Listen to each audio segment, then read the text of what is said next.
Bismillahirrahmanirrahim. Alhamdulillahi rabbil alamin wassalatu wassalamu ala sayyidina wa nabiyyina Muhammad wa ala ahlihi at-tayyibin at-tahirin wa sahbihi al-muntajabin wa ala jami'il anbiya'i Allahi wal mursalin. Me emrin e Allahut të gjithëmshirshmit, mëshirëplotit. Falënderimet më të sinqerta janë vetëm për Allahun e Madhëruar.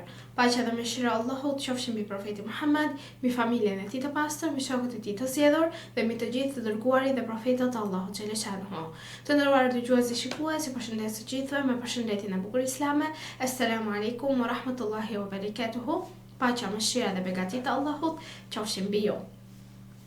Për ditën e sotme do të flasim rreth temës gjuha jote mund të jetë shkak që Zoti të urrejë. Allahu i Madhëruar thot në surën Balad, në ajetin 8 dhe 9 të kësaj sureje se Bismillahirrahmanirrahim. A nuk i kemi dhënë ne atij dy sy, edhe gjuhë, edhe dy buzë? S'ka dyshim se gjuha është një copë mishi e vogël dhe është shkaku i hyrjes së disa njerëzve në zjarrin e xhehenemit, por është edhe shkak ndonjëherë që njerëzit të hyjnë në xhennet. Gjuha, edhe pse është e vogël në madhësi, mirëpo siç thon disa të urtë, ajo mund të kryejë krimin më të madh. Imam Bakr alayhis salam ka thënë: vërtet, kjo gjuhë është cilësi i të gjitha i të gjitha të mirave, por edhe të këqijave. Duhet që besimtari ta ruajë gjuhën e tij, ashtu siç ruan floririn dhe argjendin e tij. Gjuha, të nderuar dëgjues dhe shikues, është prej mirësive të mëdha të Allahut të Madhëruar për qenien njerëzore. Një nga zakonet e shëmtuara që nuk duhet të jenë te një besimtar është përdorimi i fjalëve të ndyra dhe gjuha e papërshtatshme dhe e pahishme. Fjalori i ndyrë nënkupton përdorimin e shprehjeve të këqija në sharje, fyerje dhe fjalë të tjera të papërshtatshme në shoqëri. Allahu i lartësuar e qorton këtë lloj njeriu në librin e tij të shenjtë ku thot Bismillahirrahmanirrahim, i ashpër dhe përveç kësaj i lig. Ajeti 13 i surës Qalam.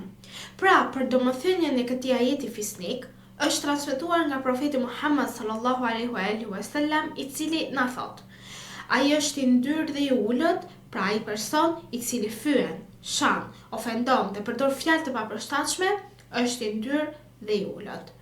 Imam Rizai, paqja qoftë mbi të, ka thënë: le ta agjëroj dëgjimi dhe shikimi yt nga ajo që nuk lejohet të shikohet dhe largohu nga përdorimi i fjalëve të ndyra.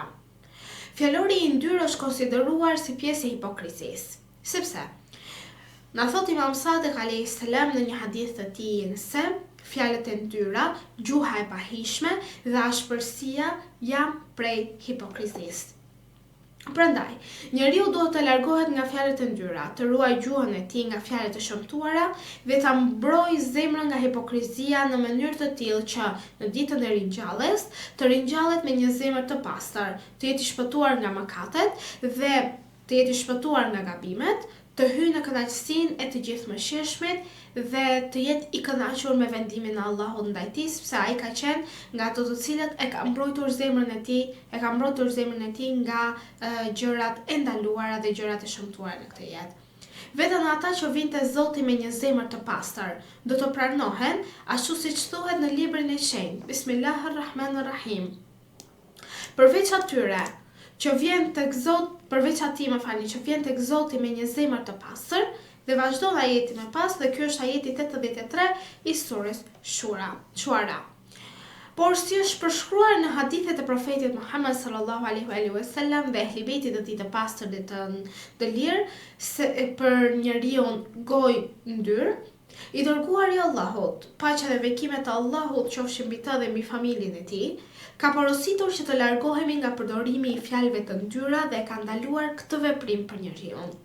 Ai gjithashtu ka këshilluar që të shmangim shoqërinë me njerëzit e tillë dhe ka përshkruar personin me gjuhë të ndyrë si një nga krijesat më të këqija të Zotit, duke thënë se ndër robët më të këqij të Allahut është ai, prania e të cilit është e padëshiruar për shkak të fjalorit të tij të ndyrë, thot profeti Muhammad sallallahu alaihi wasallam. Në hadithet e profetit Muhammed dhe ehlibetit të tij paqja qoftë mbi ta të gjithë, njeriu me gjuhë të ndyrë është përshkruar me cilësi të shumta, ku ndër të cilat do të përmendim si vijon.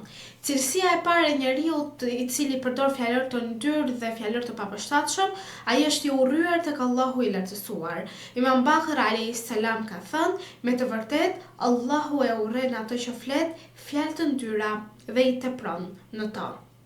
Kjo është cilësia e parë.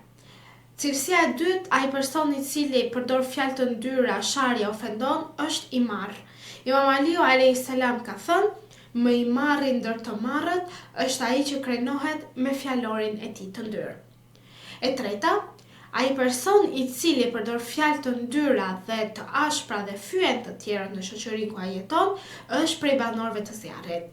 Imam Sadiq alayhis salam ka thënë, ai që njerëzit i druhen për shkak të gjuhës së tij të keqe, do të jetë në zjarr, pra vendbanimi i tij është në xhehenem. Cilësia e katërt, se ky njeri është ndër njerëzit më të këqij. Pse vallë? Sepse profeti Muhammed sallallahu alaihi wasallam na e thot në këtë mënyrë. Ndër më të këqijtë e njerëzve është ai që të tjerët e shmangin nga frika e fjalëve të tij të ndyra dhe e mbajnë larg vetes. Ka dhe shumë përshkrime të tjera që tregojnë sa e shëmtuar është këtë cilësi. Dhe ne gjithmonë e lutim Allahun e madhëruar që të na ruaj nga mëkatet dhe tëmetat dhe mangësitë, sepse Allahu është ndihmuesi dhe udhëzuesi më i mirë. Do të përmendim 3 hadithe që flasin për rëndësinë e ruajtjes së gjuhës. Profeti Muhammed sallallahu alaihi wasallam na këshillon që mbaje gjuhën tënde sepse është një sadaka që e jep për veten tënde. Është transmetuar nga Imam Aliu alayhis salam, i cili ka thënë, burgose gjuhën para se të burgos ty për një kohë të gjatë dhe të shkatroj. S'ka dyshim se më parësori për burgosje është ai që nuk flet mirë dhe nxitohet në përgjigje. Dhe një hadith tjetër të ardhur nga profeti Muhammed sallallahu alaihi wasallam thuhet se robi nuk e njeh të vërtetën e besimit derisa të ruajë gjuhën e tij. Allahu na mundsoft që të jemi në rrugën e tij, në rrugën e Allahut me gjithë qenien ton. Allahu na bëft për atyre që i shfrytëzojnë mirësitë e Zotit të gjithësisë, aty ku fitohet kënaqësia e pafundme e Allahut, si në këtë jetë ashtu dhe në jetën tjetër. Të përpiqemi të jemi për atyre të cilëve Allahu i madhëruar flet për to në Kur'anin e shenjtë dhe na thot, Bismillahirrahmanirrahim. Me të vërtetë janë të shpëtuar besimtarët, të cilët janë të përulur në namazin e tyre, të cilët shmangen nga fjalët e kota dhe janë të devotshëm. Nga ajeti i parë deri në ajetin e 3 të surës Mu'minun. Dhe Allahu thot, robët e të gjithë mëshirshmit janë ata që ecin thjesht nëpër tokë dhe kur të paditurit i sulmojnë me fjalë, ata përgjigjen paqe qoftë mbi ju. Ajeti 63 i surës Furqan. Ti përmbahemi këshillës së profetit Muhammed, ku na thot gjithmonë, frikësojeni Allahut kudo që të jeni dhe pasojeni të keqen me të mirë, e cila largon të parën dhe sillu me njerëzit me moral të mirë. E lutim Allahun që të na mundsoj të jemi gjithmonë në rrugën e drejtë, të themi dëgjuam dhe u bindëm dhe të mos na shkëpus nga kjo begati e madhe që kemi në duar, nga kjo rruga e drejtë, rruga e shpëtimit. Asnjëherë në jetën tonë të mos largohemi nga kjo rrugë, sepse ndoshta nuk i shohim të mirat në këtë botë, por e sigurt që në botën tjetër, ai i cili ka bërë mirë dhe e gjej shumë të madhe veten e tij në xhenetin e Allahut xheleshanhu, inshallah në botën tjetër.